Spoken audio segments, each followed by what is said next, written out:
I did a lot of retreats. And then I kind of, I wanted to do this, I saw in Mandala magazine, I wanted to do this Geshe diploma thing. Because I thought, well, you know, I was doing a degree at the time, so I thought, well, you know, you do degrees, right? So here was this degree in Buddhism, so I was like, okay, let's do that. And that's when I started to listen to the ACI courses and started that process of studying the courses. And then I met Geshe Michael Roach. And it was love at first sight. And he came to Australia in 1998, and that was the first time I met him, and he taught for 3 days, and by the end of those 3 days I was asking him to be my teacher.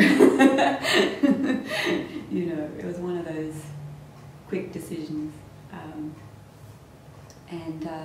For me it was the very, very perfect and right decision, and I haven't strayed from that in any way whatsoever, which is quite a feat in itself, to have a teacher for, what is it, 12 years? No, what is it? Is it 12 years? 12 years. In fact, Geshe did say to me, last year I think it was, he said to me, he said, you know, it's a very precious thing, you know, to have a commitment to your teacher for so long. It's very rare to have that, you know. So it's true. When you've been around a teacher for that long, right, you see a lot of things. See a lot of different things, people coming and going. You know, all the different ways that people are towards a teacher, you know. You see a lot of different things, you know, and it's good to see those things, because it's very difficult for Westerners to really have a teacher, to know what that means, and to hold a proper relationship with a teacher. You could say it's almost impossible for Westerners, and so that's why not a lot of people do it, right? Or they fail within the first 5 years, generally, that's what happens. It's like marriage. No, I'm serious, you know, like a lot of marriages don't last the first 5 to 7 years, right? It's just the way it is, right? Because it's like the most difficult thing to do, is to be in relationship with another, right? The most difficult thing to do. That's what my teacher would say. So, yeah, so the other reason why I wanted to do this talk was because I've graduated. I'm now a graduate. I've graduated from this incredible, arduous, horrible, fantastic, I better say something good.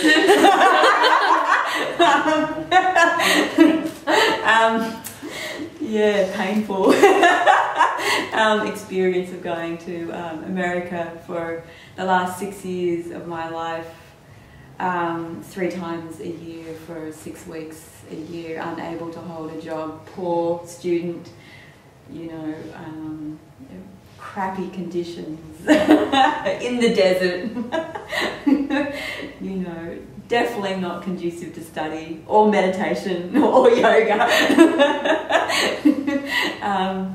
You know, and then, you know, living a life like that, definitely not conducive to any form of spirituality, because there is no stability, you know, and you're difficult, very difficult. And so, anyway, so I've finished that process, although I'm going back again in a few days. So, I wonder what finished really means. You know, so we graduated. It was really interesting when we graduated. It felt no different than when I graduated from university. It was just like didn't feel any different, you know. I mean, I don't really understand how graduation's meant to kind of, the ritual doesn't really do anything for me. I don't know why, just never has, you know. So, you know, you get a piece of paper, shake the hand, everyone's like, yeah, and I'm like, I don't feel any different, you know. But anyway, the Lamas were happy, that's the most important thing, right? They were very happy. There was a lot of tears. Wow, I couldn't believe how much crying there was from them. They were so happy. There was this, like, it was like their children, you know, that were leaving home or something, you know, and they were just, wow, you could really see, you know, how moved they were about us completing, you know, this study. So anyway, enough of that, okay? So we'll move on to the next. I could just go on about it. So anyway, so that's my 22 years. So I've entitled this talk, I called it Experience, Integration and Evolution.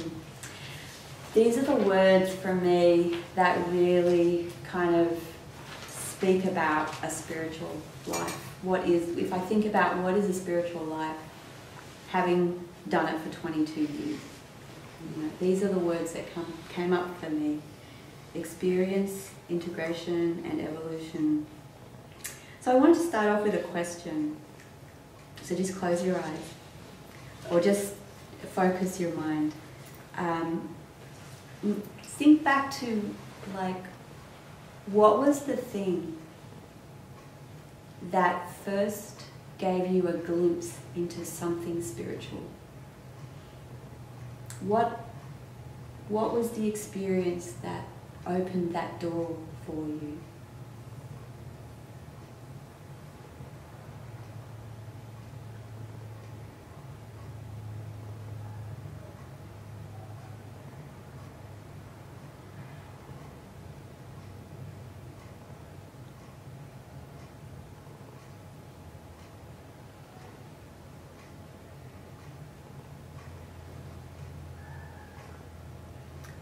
And then kind of what kind of set your mind to then wanting to live your life this way?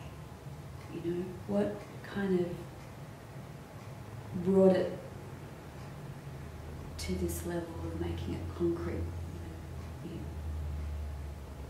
You're going to be different, you know? You're going to do things differently. What kind of brought that to you? What experience?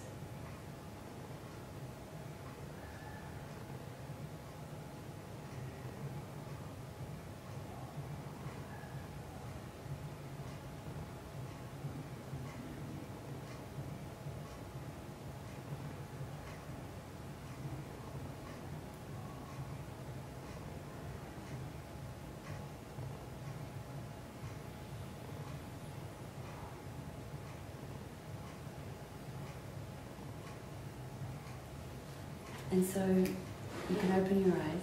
And so was it a good experience or was it like a painful experience? Good? Good?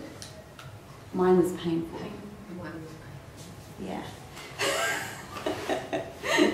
And, you know, dare I to challenge you and say, look behind the good one, because you'll find the bad one. You'll find the painful one. It's very interesting. I did the same. I was like, good, good, good. And then I looked behind those and I was like, ooh. You know, it was something hard, something difficult, something that really made you question everything about your world. You know, even as a child. You know. And it's really interesting. It's really interesting how we have to experience something painful or difficult or challenging you know, to open that door, you know. It's really interesting.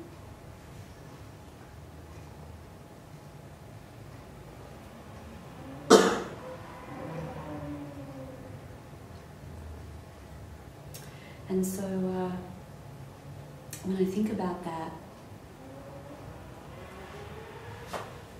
I think about how every one of us is searching for something more than what we see in our world. You know, we are all looking for something more, right? More than what appears to us, you know? More than what our relationships have offered us, more than what ourselves can offer us, right? Yeah. And so when we speak of what, you know, what is spirituality, you know, we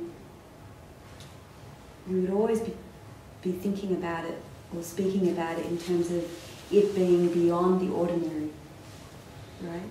Something higher, something greater, some kind of guiding force, you know, something that's like a deeper kind of love, you know, or something that's to do with wisdom, right? These are the kind of universal terms, right? Yeah. And it's interesting that to get in touch with that, we have to experience something that kind of shakes us out of our normalcy, you know? It's interesting because I'm daring to go where no one has gone before. I want to speak about spirituality, something that is born of not happy things, not good things, you know, not the most perfect moment in your life. It'll be the most imperfect moment of your life. Because a lot of people talk about spirituality as this thing that's born of this incredible, fantastic, wonderful, elating experience, you know. But I don't believe that's true.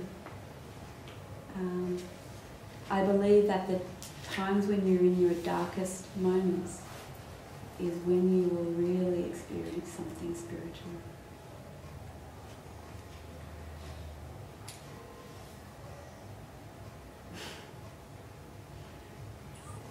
So there's, you know, I think to experience spirituality through, you know, beautiful, joyful, elating experience is easy. You know? Very easy. Anybody can do that. You know, like we talk about, oh, you see some beautiful sunset, and then you're like, oh, I feel one with the world and all this. And I'm like, yeah, that's just the surface. Go deeper. You know, and then you will, if you go deeper, you will see something that actually doesn't look as joyful and elating and beautiful as you thought. What you will see is something much more to do with suffering, some form of suffering, right? Yeah. I'm pausing because they're struggling.